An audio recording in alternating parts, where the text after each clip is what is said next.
Okay, what's going on, everybody? My name is Mang. Welcome back to Hanging with Mang. Uh,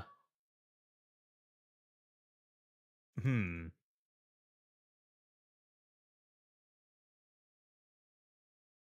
Okay, yes. Just wanted to make sure I was live. All right. Anyways, yes. Hopefully, I remain live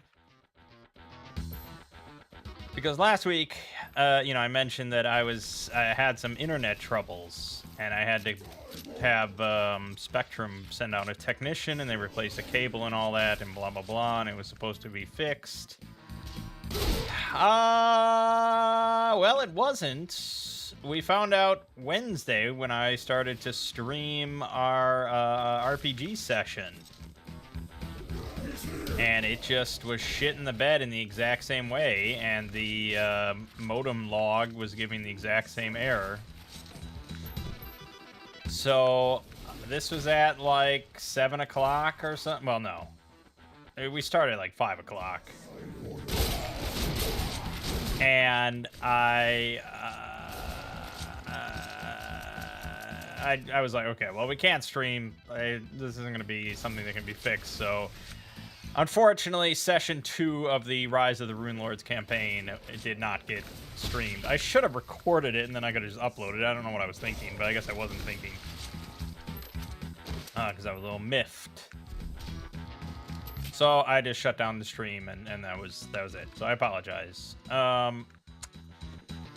Then later, during the session, when I was just sitting there, I got onto Spectrum's support chat and told them, I told the AI bot the exact same sort of issue and said that they replaced the cable, but it doesn't seem to have fixed it. And they said, yep, the signal coming in still looks weak. We're going to have to send out a technician again. I was like, oh, great. They sent out a technician a half an hour later. He rang the doorbell. This was at like 7:30 p.m. So we were all pretty darn surprised by that. And he poked around for a little while, and then basically he's like, yeah, it's probably the node. Like the local node or whatever, because I guess a few houses were having trouble. He said one of the houses a couple down was actually had the internet out completely. So yeah, so he said it probably will be like 48 hours or so that they'll get on top of this. So, Lego and I were pretty bummed because it didn't sound then like we were going to be able to stream that night after the session, but Wednesday night we fired up the stream just to try it and we had no issues. So it's very intermittent. So I don't know if it's been fixed now or if we're just getting lucky, one of the two, but it'll probably get fixed pretty soon, I would imagine, if not already. So yeah, that was fun. Anyways, we're playing some Doom here. I've really only been playing RimWorld. I've even been neglecting like Resident Evil and the Dark Rites of Arkham and stuff. I've just been playing a lot of RimWorld. Really hooked on it for now. But I just streamed that last week for Hanging with Mangg, so I don't like to repeat. Anywho, this week on this channel,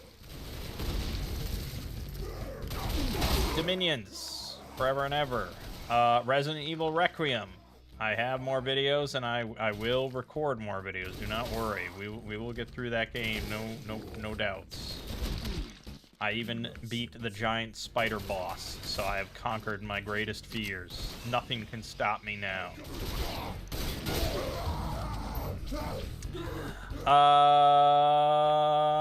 What else?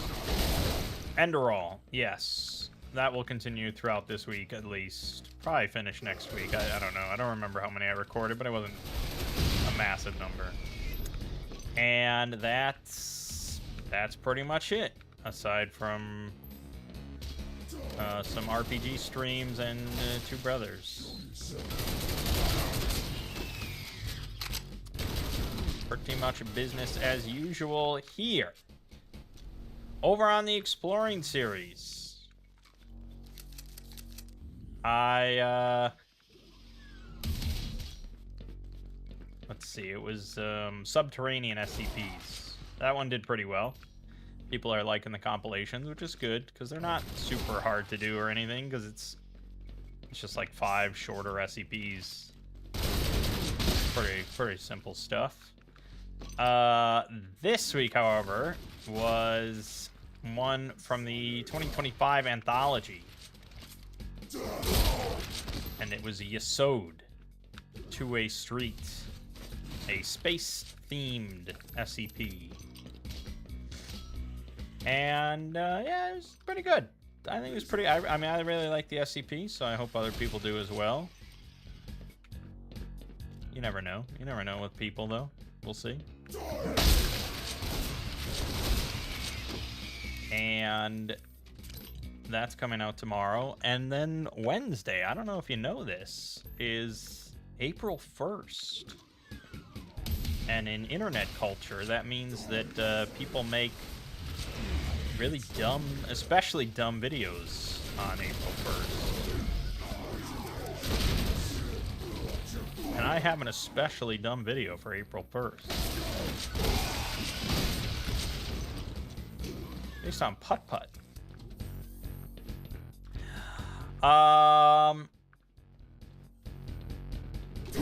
It is not done. I would have liked to have come on Hanging with Mangg today and announced that it's all finished and it's uploaded and it's just waiting for your eyeballs and earballs. But sadly not the case. Still working on editing. I am over halfway done editing it, and you know, I get things done. By hell or high water, it will be there on the 1st of April. It will be watchable and listenable. I really don't like editing. So, you know, it's like I just take constant breaks. It's like, well, I put in 3 minutes of good work here, so I think I deserve to go play games for like 8 hours. That's sort of editing a video like this for me. Yeah, it's just annoying because there's 7 games. So that means I have, well, I actually have 8 videos because the final game I had to break into 2 videos for some reason. I don't know why I didn't just use my finished edited version. But anyway, it was 7 videos. And I constantly just bounce around. I reference things left and right. I reference the 4th game, then the 2nd game, then the 7th game. And it's just, I have to keep bouncing around on the editing floor. And yeah, it's just kind of obnoxious. Because I don't really like editing. Simple as that. But it'll get done, and I think it'll be reasonably entertaining.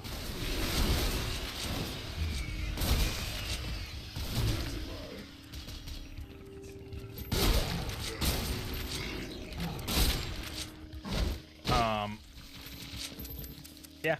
I mean, I haven't really had a good April Fool's video in a while that was original and I was pleased with, and that I think might not go viral, but might reach a slightly larger audience than my normal stuff. I mean, there's a lot more putt-putt fans, or there's a lot more people I think that play putt-putt games as children than watch hour-long SCP videos. So, you know, there might be something there. We'll see.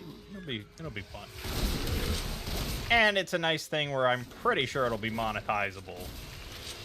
I don't think anyone's going to be cracking down on putt-putt saves the zoo footage any day soon, but you never know in today's wacky world. Anywho.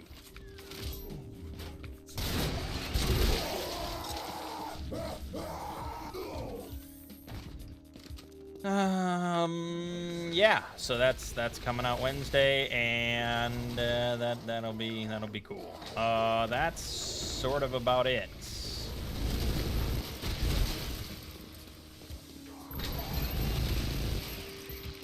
cats just took a monster shit.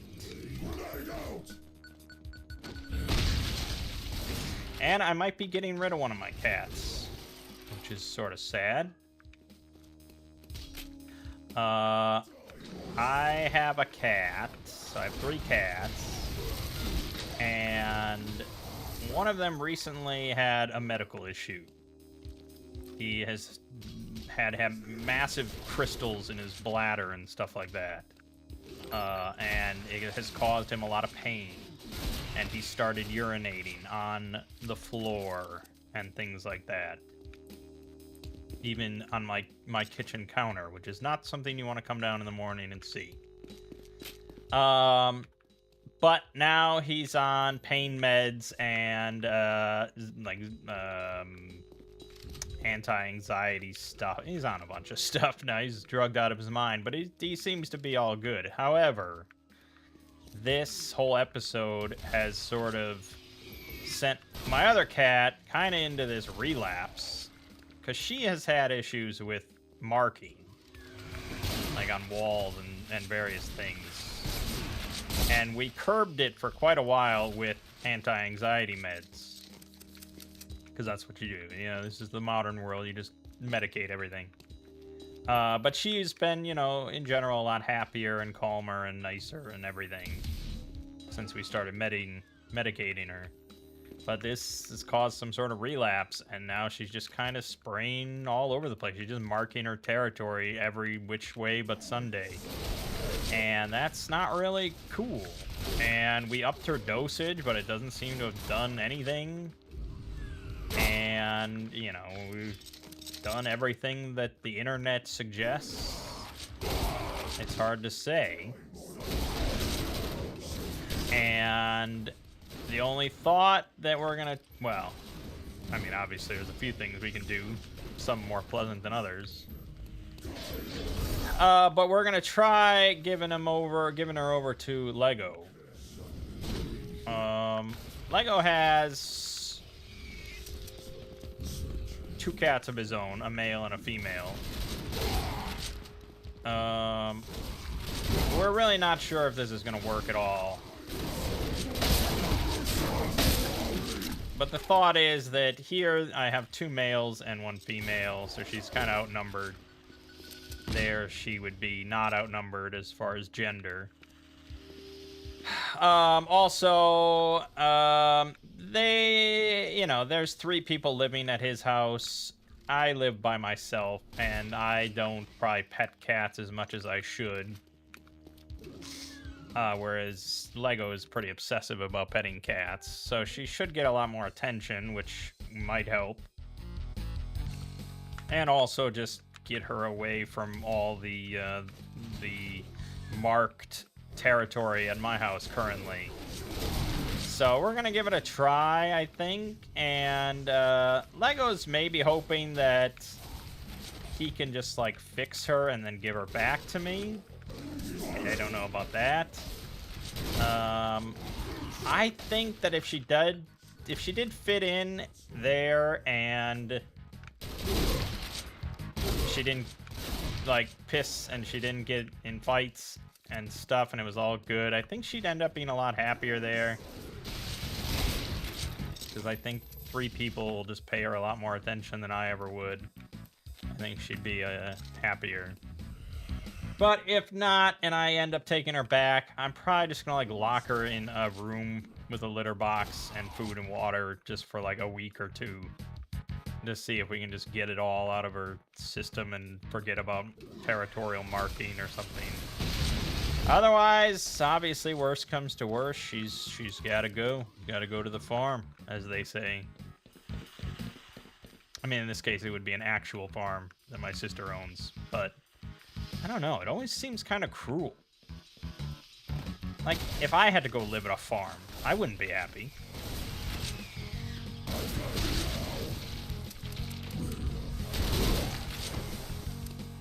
I mean, I think she's sort of a mouser, somewhat, but I don't know. Dragged away from all human contact, really, and just living outside in a nasty barn, chasing mice and spiders all day. I don't know, it seems kind of cruel. Who am I to say? I mean, I don't know. I guess that's the art. Is it more cruel to just put her down, or is it more cruel to put her in a barn? If you put her down, she's not worrying about anything. She has no issues at that point.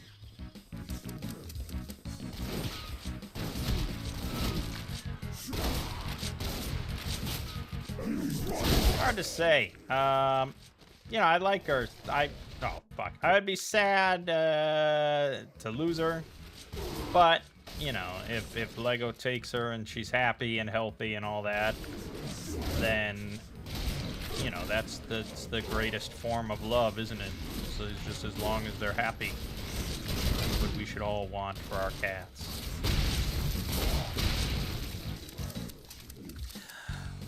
We'll see.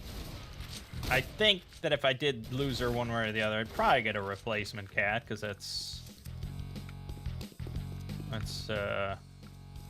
what you do. Life is just a series of pets. But I feel like I'd have to get a male cat, because I don't think I want to mix genders again. I'd prefer all female cats, to be honest, because I have more female names at the ready. Because I can just use more HoloLive names. I really want a little kitten named Beeboo. Whereas male names, I don't know. I feel like I'd probably lean towards just like another Japanese word. Because it doesn't sound like a name to most American ears. It just sounds unique. Anyways, that's a problem for another day for sure. Right. What else have we got? So, I guess I could recap then our session that I didn't stream, which was our first full session. We went back to Rise of the Rune Lords, because I want to continue that, of course. But we switched over from 13th Age to Nimble, because I think Nimble's pretty sweet. I'm having some misgivings after that session, though. I gotta be more patient. I gotta give them time. They will never pick up a game, a rule, a mechanic, anything as quite as fast as I will, and I just have to accept that and understand that, because they want to try, sort of. They want to try as long as it doesn't involve reading anything. So they want to try at the session with me telling them the rules over and over, which is usually where my patience starts to wane.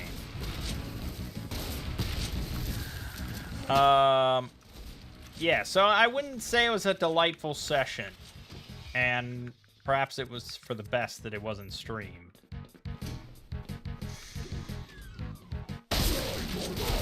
To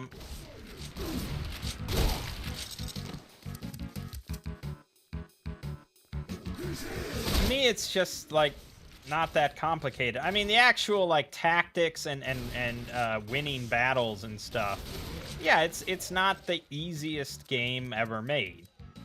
You have to think. You have to work together as a team. You gotta coordinate actions, reactions, conditions, you know, all this sort of stuff. It's tactical. That's why it's fun. I understand that takes some getting used to, but just like the rules itself, I don't know. It's not that tricky. It's different, I guess.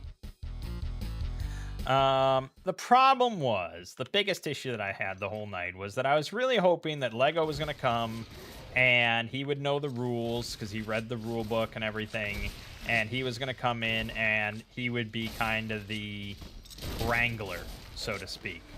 He would handle the other players and tell them kind of what to do, inform them about rules and things like that, so that I don't have to do any of that, because I don't like to do any of that. I would like it if everyone just read the damn rules and understood them. Their argument to me whenever I say this is that even if they read the rules, they wouldn't understand them. which is a pretty big cognitive issue, I would say. Because it's not like this is their first RPG or first game ever in their lives. We've been playing RPGs together for years now, several years now. And not just, like, Maze Rats. You know, it's not like it's been 3 years of Maze Rats with, like, no rules. We've bounced across quite a few systems.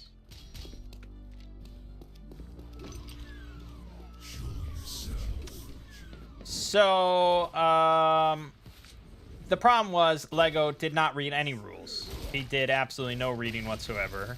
He had Claude, the AI, make his character for him, which got a few things wrong. I don't know if it got much wrong. I think it just omitted a couple things, so I guess it's sort of wrong, but it could have been a lot worse.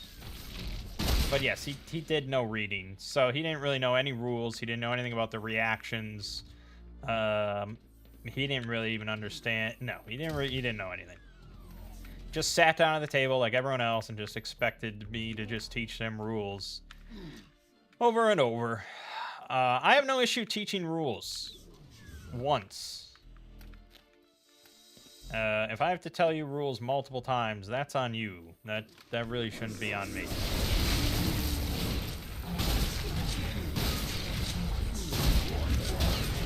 You know, when I used to play board games, I was generally the rules guy. I generally bought most of the board games, so it was on me to explain the rules for all of them. And not to toot my own horn too much, but I consider myself pretty good at teaching rules.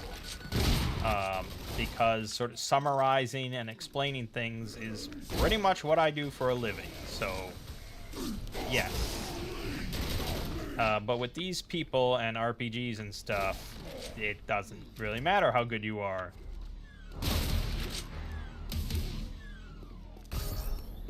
So, yeah, it was a bit rough. No one died, but it was damn close. They did a boss battle. And for those that have done Rise of the Rune Lords, they did a boss battle against Suto in the Glassworks with a couple of goblins with him. And all of them nearly died. Like, yeah, if I had wanted to and I was treating it combat as war, yes, I probably could have killed one or two of them. But I tried to spread out the damage a little bit, and so all of them nearly died.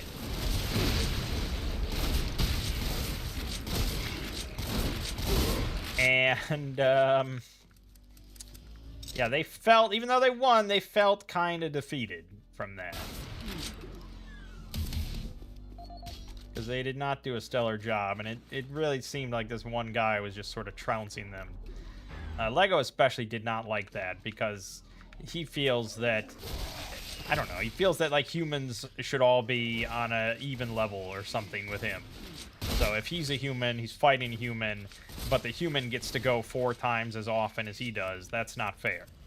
And it's like, it's a boss battle. Have you ever played, like, fucking Elden Ring or something? Like, it's not fair. You have to be smarter, you have to be better. Bosses are going to have an advantage over you in some way. Get over it. But you know Lego, he likes to bitch about everything. So yeah, it could have gone better. I guess it could have gone worse, but it was close. Because they really did not work together well as a team. They did not coordinate any actions. You know, my mom and I will never expect my mom to be good with combat tactics in a grid-based RPG. Like I get it. But I expected Lego to be kind of on the ball a little bit more and tell her, like, hey, don't do that. That's dumb. Such as she's playing a commander, which is like a frontline fighter and everything with all that. And at one point she hit something and then she turned and fled behind the rogue, the chief. And it's like, that's probably not where either of you want to be. This is Project Brutality. It is the best mod for Doom. Some will say Brutal Doom is better, but in my experience, I do not think so. I will have a lot of videos coming at some point in the future featuring Project Brutality. So do not fret. You will get sick of Project Brutality. Yeah, I went on a huge Doom binge, and I just played it every day, and just kept recording more WODs. So many WODs.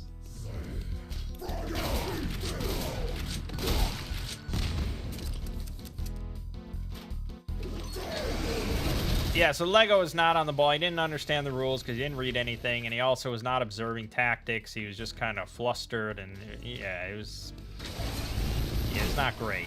He wants to keep playing nimble. He wants to improve, and everyone kind of wants to keep with it. They keep saying, look, we need to stop switching systems. You know, we got to just get used to this. I somewhat sympathize, for sure. I get it. But I keep switching systems because I keep trying to find something that I think will click properly, and they'll all get into and enjoy, I guess, rapidly, which is not necessarily ever going to happen. So, no, I have to just be patient. I think Nimble is good, and I think go with it. But every time... Yeah, every time I play like a tactical, heroic fantasy game that's based more around combat, I see how they do during combat, and I'm like, maybe it's better to do more old school dungeon crawl sort of stuff where combat's much quicker and simpler and not as much of a focus. Every time I go back to that and do dungeon crawls and old school stuff, and it's like they just die basically instantly because they do really dumb shit and they don't think enough. And it's like, oh, maybe we should just go to a heroic fantasy where they're all big heroes and they just go into combat. And it's like they need a game where they're big dumb heroes. They're expected to do combat, but combat is extremely simple. There's no character building, and they can't lose. Brilliant. Basically, I just need to play Shadow Dark and give them 9,999 HP. Well, just say fuck it. Like, you can't take damage. You've found this artifact. It's called God Mode, and nothing seems to hurt you. Brilliant.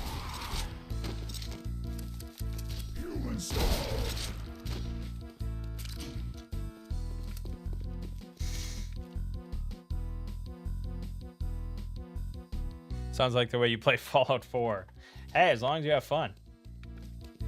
And I mean, they have fun. They have been playing RPGs now for several years, and they want to keep coming back. So there is fun to be had for them. But for me, it's just like this continuous kind of strain, this rubber band that keeps pulling back and back every week.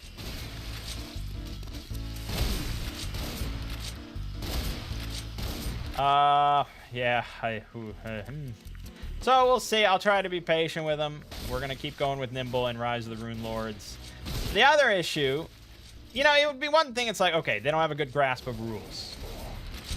They don't have a good grasp of rules or tactics or anything, but they really love role-playing. They love getting into their characters and the world and talking to NPCs and all that.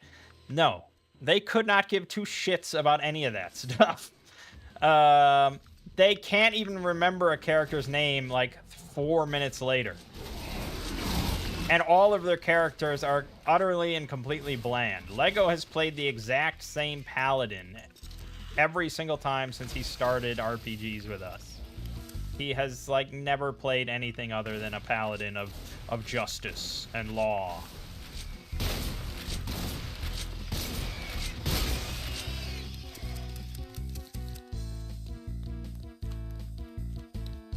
And they just name their characters stuff like Rob and Charles. And it's just like and at one point I made my own setting and I printed out like a brief lore document and no one read it and just ended up like crumpled at the bottom of a pile of papers later. Like, great, this is really swell. This is awesome. It really makes me proud to be a DM.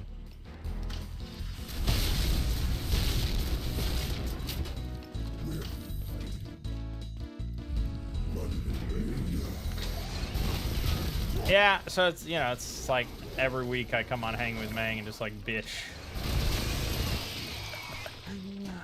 The problem is, it's like, I fucking love RPGs. I love tabletop RPGs. I love reading about them and reading blog posts and looking into new material and prepping stuff. And, I get really excited. I prep all this stuff. I get excited about it. And then I get it to the table and it's like, my God. It's hard to get worse players than this that could not engage with the material that I'm excited about less.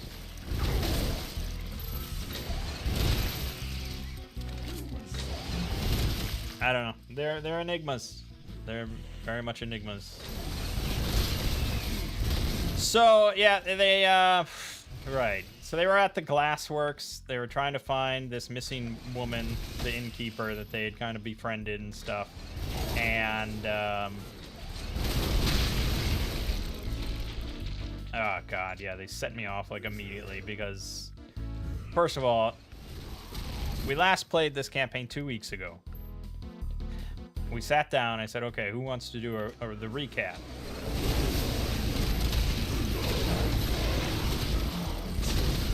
I feel like a player should do a recap, so we all make sure the players are aware and keeping track of what's happening during this campaign. It's sort of like a teacher asking students questions. The teacher already knows the answer. Just testing to see if the students know the answer. Not a single one of them. I have a group of 4 players. Not a single one of them remembered any aspect whatsoever of this campaign from 2 weeks ago. Nor did they take any notes at all about the events in the first session. They were utterly clueless. And that's just like... I mean, I was somewhat shocked, and yet at the same time, at this point, it's like, not that shocked. So, we recapped, and then they slowly were like, oh yeah, I kind of remember that. 2 weeks ago. I remember the one session I got to play in of Draw Steel from like 2 months ago. I remember that one like completely.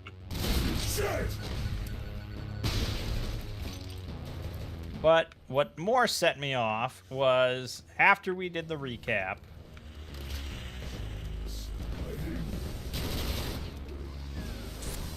they're at the glassworks, and I reminded them why they were there, because Ameko, went missing. She wasn't in her room this morning. She didn't come out, and I reread the note to them from her half-brother telling her to meet him at the glassworks at midnight.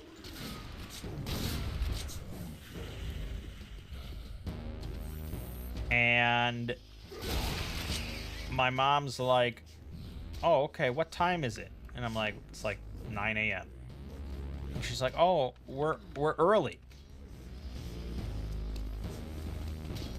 That's what she said. We're early. Because... And no one else, like, really questioned this. No one else really gave much comment about this. And I'm like, you're early? For what? And she's like, well, she hasn't gotten here yet. It says to meet him at midnight. And I almost had a fucking conniption. Like, I can't even... Even just thinking about it now, just gonna set me off.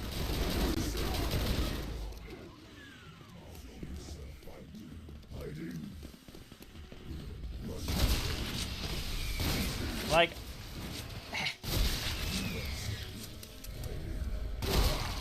like, I'm aware that by most conventional respects, we would say that I'm probably the smartest person in my family. And let me tell you, it's not that pleasant of a place to be in.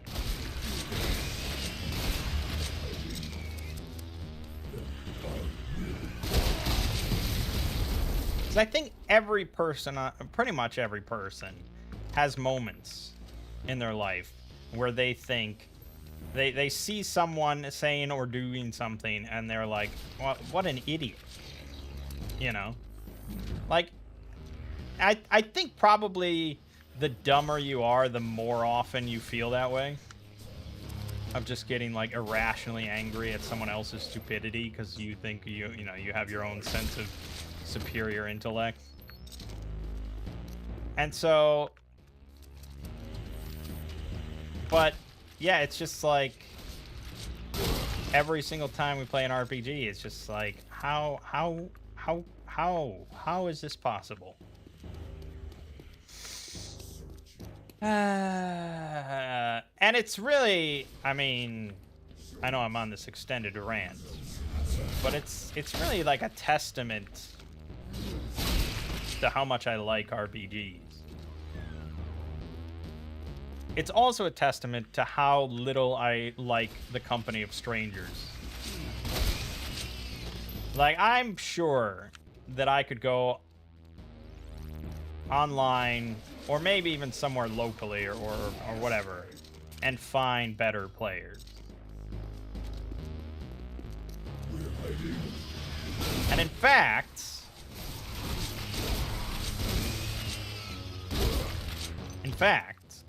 I actually used to play with strangers online. I don't know if there's anyone around that's been on the channel long enough to remember this, but I did used to run like an online campaign with some people. I did Masks of Nyarlathotep and part of Horror on the Orient Express with mostly internet people. I mean, they were fans of the channel, except for one guy. I don't even remember how he found. I think he just randomly came across one of my like RPG videos, and he didn't watch like anything else. He didn't really know me at all. He certainly didn't know the Exploring series. Actually, that was probably before the Exploring series. Yeah, but he didn't know me at all, and he was just like, "Hey, can I join?" And it's like, "Fuck it, sure." He was a really funny guy. He was a really interesting guy. And yeah, so I'm DM mostly for strangers. I think a big aspect of that was that one of my players was like my best buddy, and so having him there, he's sort of a lot more outgoing than I am. So having him there helped a lot because he did a bunch of DMing before I did for the group. So that helped. He's probably almost certainly too busy now to do all that because he's got kids, blah, blah, blah, blah. But, yeah. Me just starting up now with a new online group. It's a little daunting.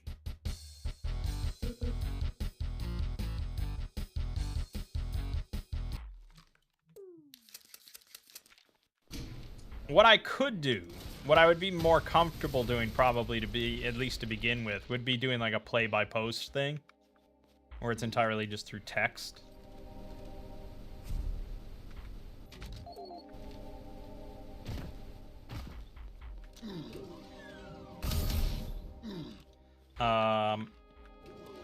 I've never done specifically a play-by-post. For a little while, some friends and I did do kind of a play-by-Facebook chat thing, and eventually we tried a Discord thing, where we didn't have any dice rolls. It was like almost entirely narrative, and I think like my buddy ran it. And it was just yeah, it was a very narrative based thing. Like we didn't want to do any dice rolls. I think sometimes if there was like really uncertain, I think my friend just rolled a die and told us the outcome, which I mean, as long as you trust him, it's like that's perfectly fine.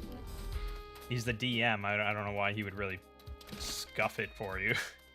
But I know a lot of people still do play by post, and on Discord you can get dice rollers and everything in Discord.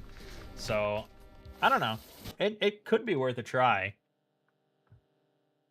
My friend actually did message me a little while ago saying that he kind of wanted to do another play by post, which for his schedule would probably be a lot more accessible. So maybe I'll bring that up to him again. Um, I feel like Discord is probably the way to go. Despite all of Discord's shit, I don't know where else would be. It seems like it would be the easiest to just set up play by post with a dice roller and everything. It's not. I don't know. So if anyone has any comments on that, specifically on play by post, how to do it, and what the best way to do it is, and I guess if anyone would be interested in doing a play by post, I'm not quite sure what system it would be. Yeah,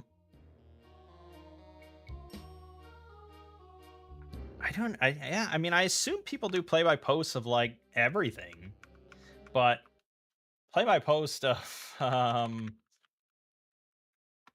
don't know, like a really like draw steel or something sounds pretty rough.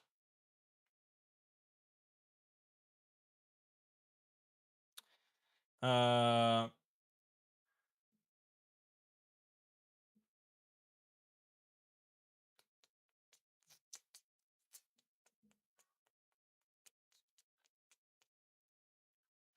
uh yeah, so when we did the narrative thing, we did it once where it was just like it was basically no system because we didn't really have any rules or anything. And then we later, when we were doing it a bit on Discord, I was doing some Call of Cthulhu stuff. So I know Call of Cthulhu can work all right because that's certainly not combat oriented at all. Um,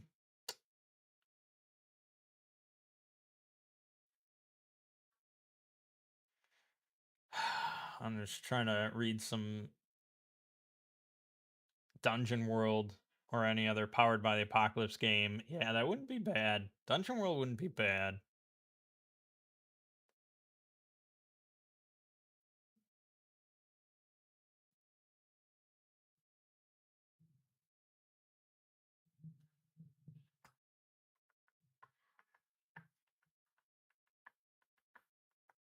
Yeah, I mean, I don't think I'd do nimble or something. I don't think I'd do anything where tactical combat is a focus. Um,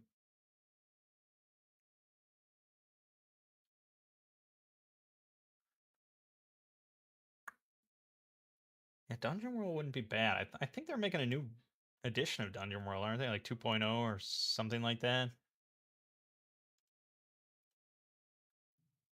Dungeon World 2. The final alpha came out.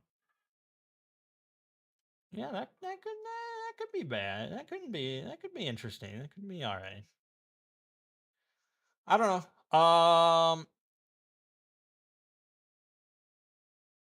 I'm not guaranteeing anything or anything like that. But yeah, I suppose if anyone is tentatively interested and would be committed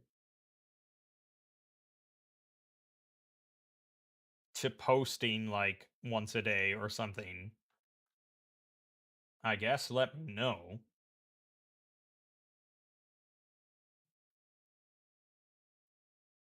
But I think that would be the best way for me to sort of get started with maybe playing online with other people. It would just be nice to have other players that actually read rules and make interesting characters or make any characters. My players can't even make their own characters. So, yeah.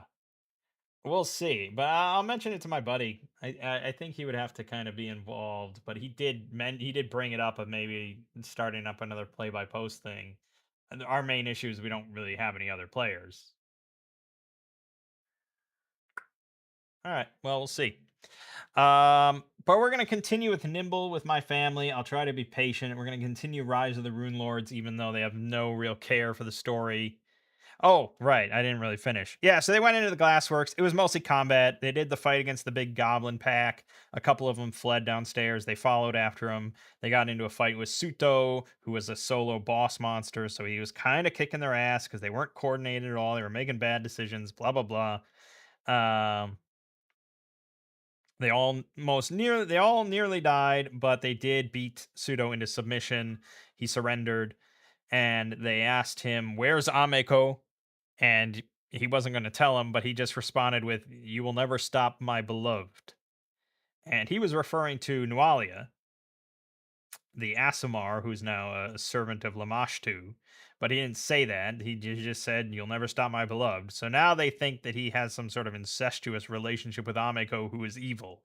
So they were like, "Okay, well, we're going to take this guy to the authorities, and we're going to get some rest." And so they took him in, and then they rested for 3 days because they were like, we're almost dead. We don't want to poke around at all, so we're just going to go rest." So when they went back into the glassworks 3 days later, they found Amiko's corpse dead of dehydration on the ground, tied up. And they were like, "Oh my god." They were just so bummed out by their own stupidity, as as they should be. And then they read his notes and realized that he was not talking about Ameko. But the notes, I mean, I'm gonna have to print out the journal notes that they read so they can reread them and stuff, I guess, if they will. They're just gonna basically they have to be pointed to the next direction, the next spot, and they'll just go there, and they don't really need to understand anything. They just gotta poke around, I guess. I feel like that'll eventually bite him in the ass, but who knows? It wasn't great.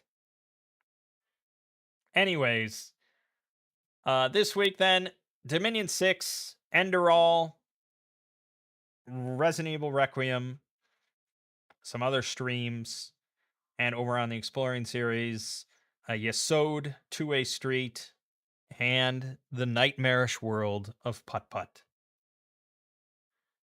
For now, though, my name is Mangg. This has been Hanging with Mangg. I'll see you fine folks next week.